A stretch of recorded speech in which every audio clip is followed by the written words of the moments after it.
Hey there YouTube and hello knife people. I'm Joe and you're watching my channel Ink&Iron.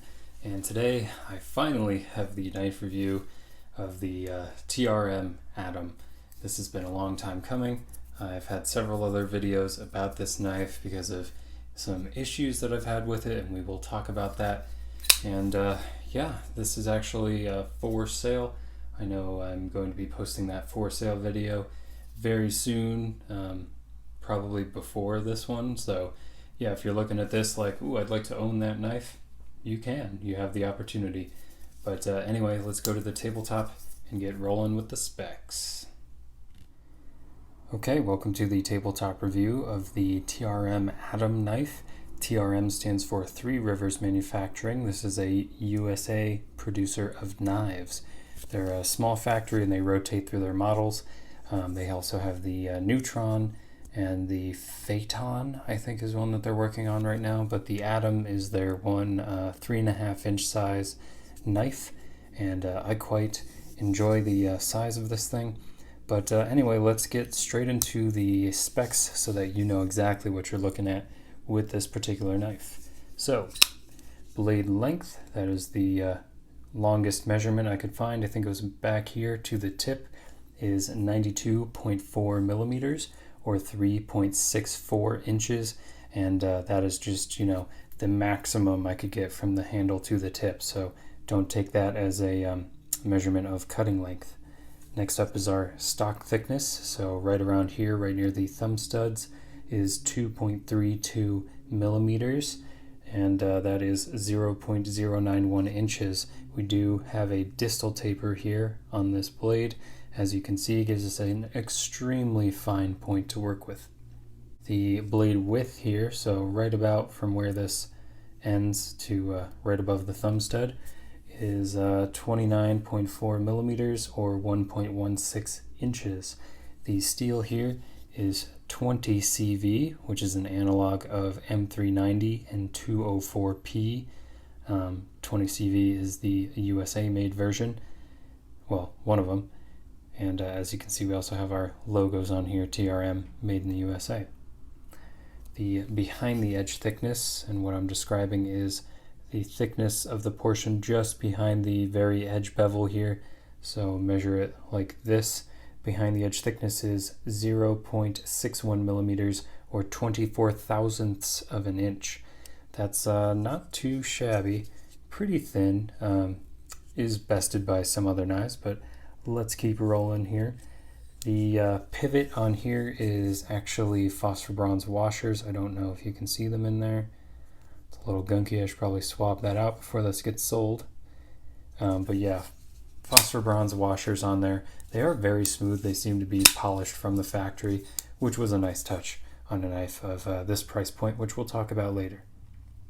The handle material, at least on the scale, is a red G10 and carbon fiber composite weave, I believe. So it's like red glass woven through carbon fiber, as far as I understand it. If you know better, please drop a comment below, but I really enjoy the pattern on here. Handle thickness, so measuring it this way, is 10.4 millimeters or 0.41 inches. Very, very thin. Let me compare this really quickly to the, this is a Para 3. Para 3 lightweight, that is, from Spyderco. Well, that was fun. Every giant muscle car in my apartment complex just drove by. Anyway, Para 3 lightweight, let's compare the thickness here. So we are pretty obviously thinner than the Para 3 lightweight, which is a considerably thin knife. So this is an extremely compact knife in terms of the handle thickness here. Handle length, so this total length right here, 118.4 millimeters or 4.66 inches. The maximum width in the pocket, so I just found the widest width I could here to see how fat this was going to carry in my pocket. Max in pocket width is 31.8 millimeters or 1.25 inches. And the total weight here is 87.8 grams, which is 3.09 ounces, which is pretty light considering the blade size here. And then we only have one clip position. However, they may offer options for a left-handed clip position. I'm not entirely certain. Okay, now that you've got all the exact information about this blade, let's talk about philosophy of use.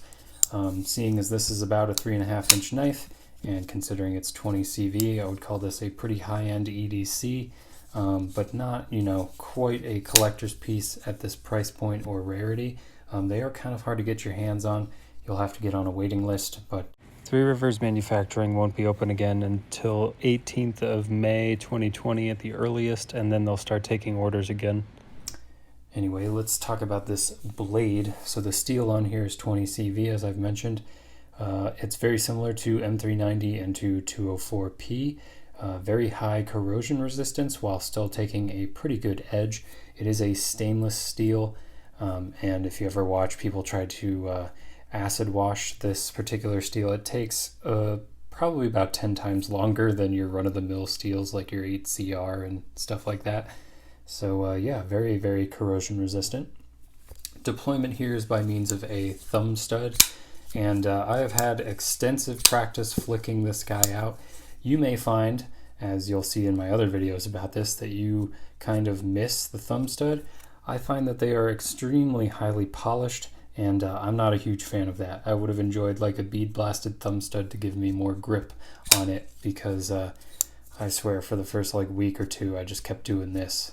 Just this. I was looking to flick it forward and out, and I just kept slipping off of the thumb stud there. So I still miss it sometimes. And the remedy to this is actually an O-ring set sold by TRM. Adds a little bit of grip, a little bit of cushion, especially if you are using your thumbnail like this. That is not a comfortable way for me to deploy the knife. I am just pushing it with the meat of my thumb, and that makes it easier to do using this little O-ring. You could put one on the back side, but then, check this out, the thumb stud would actually be in contact with the handle, so it really only works on this side. Yeah, again, I'm not sure if they make a left-handed version of this knife. I imagine not, because of the liner lock right in the way there. The blade grind is a very high saber grind. It is almost like having a flat grind in that sense. The length of the blade is 3.64 inches. It feels pretty much like knives in that similar size category. It's just about the same blade length as a paramilitary 2. So I wouldn't be too worried about having a 3.5 inch legal limit and carrying this knife around. In fact, I did it myself. Behind the edge thickness at 24 thousandths is pretty good, pretty slim, fairly similar to your PM2 with its full height flat grind, which is not too surprising considering that this is technically a saber grind here, so didn't quite thin out as much as a full height flat grind would have. Let's talk about lockup here. So we are using a liner lock, and honestly it's rock solid.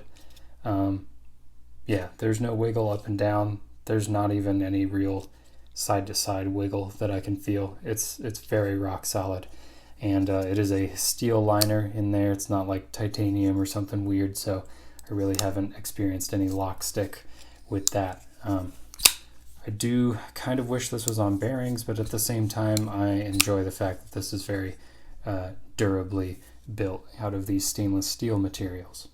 So let's talk about performance, and we are down to the last of this paper I've been typing on. If you've been keeping up with my videos, you've seen this piece of paper many times now. So this is wearing an edge that I put on it. This is not the factory grind, but yeah, that is the edge that the 20 CV can take on it. And honestly, it's pretty good. It's fairly easy to sharpen. It's not any harder than sharpening like S30V, so no worries there. I almost forgot the cardboard cutting portion. So let's open this guy up. You can see here some previous cuts from a different knife. This thing is quite slicey. I very much like the way it cuts. I really have no problems with that.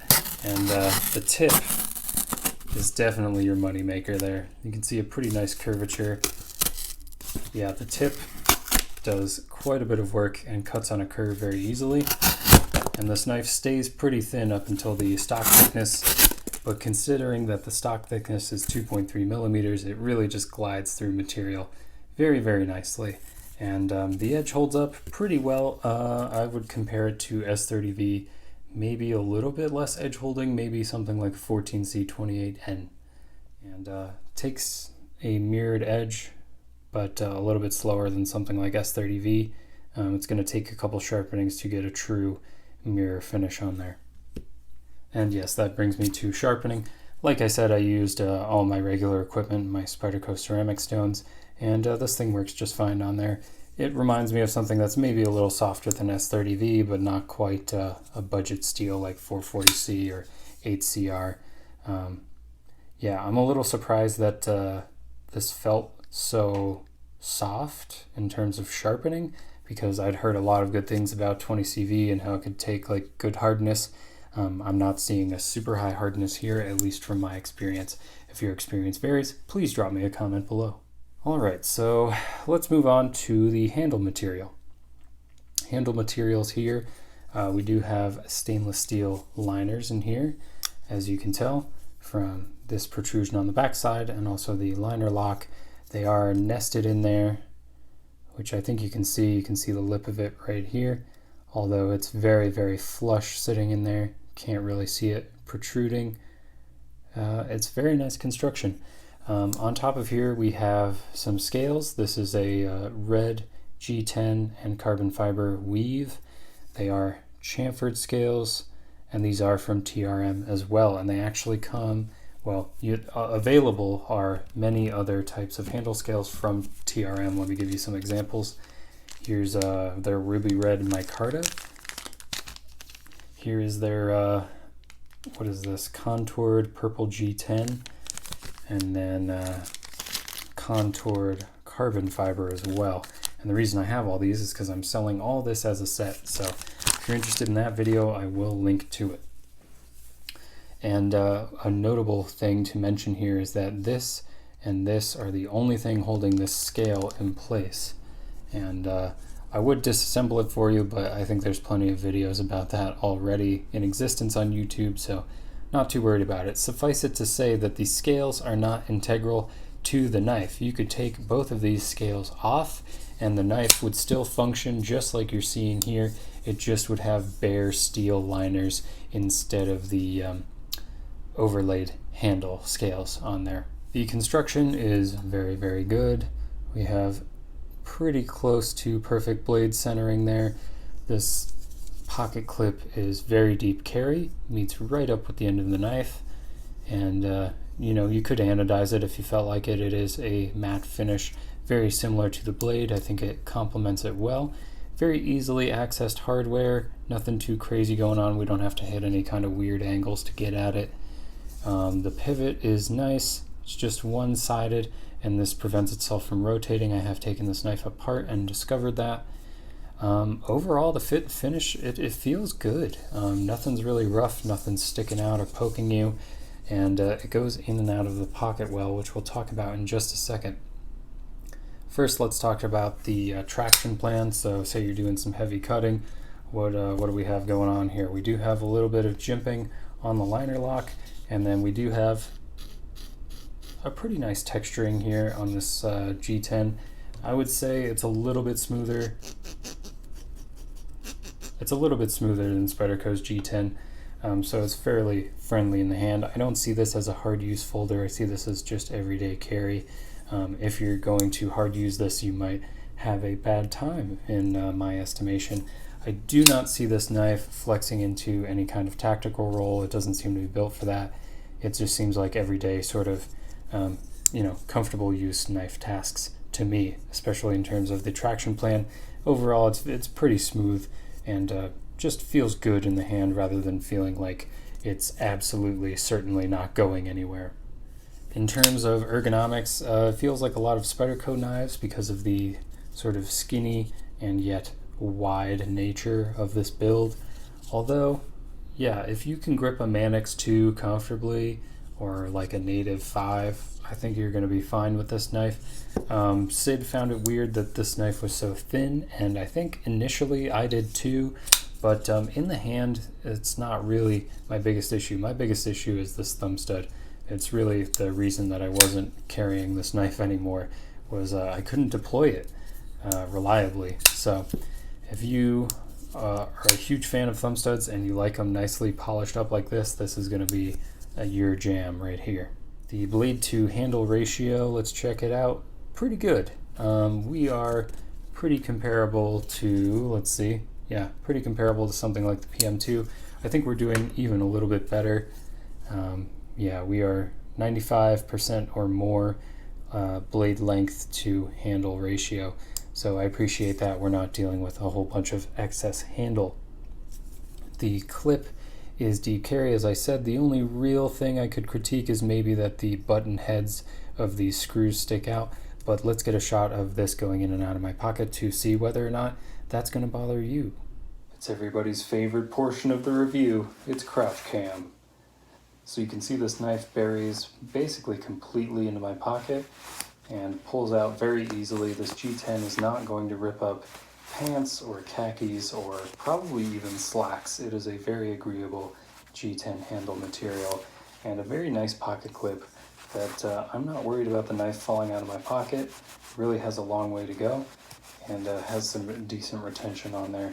And then the knife kind of sits to the side in the pocket, running my finger along its edge here.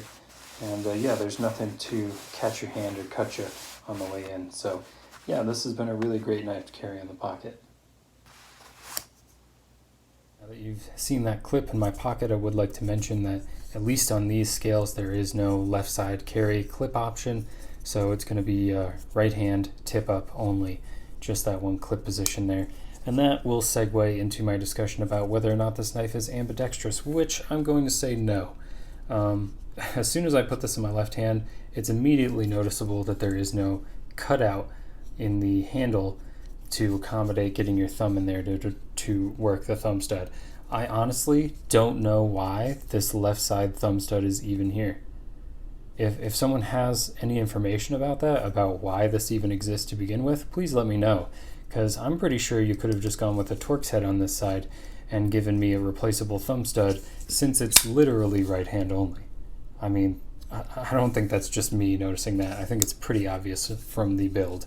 That being said, when you're in your left hand, you could reach your middle finger around and spidey flick this out on the left side, which could be an option for some of you out there.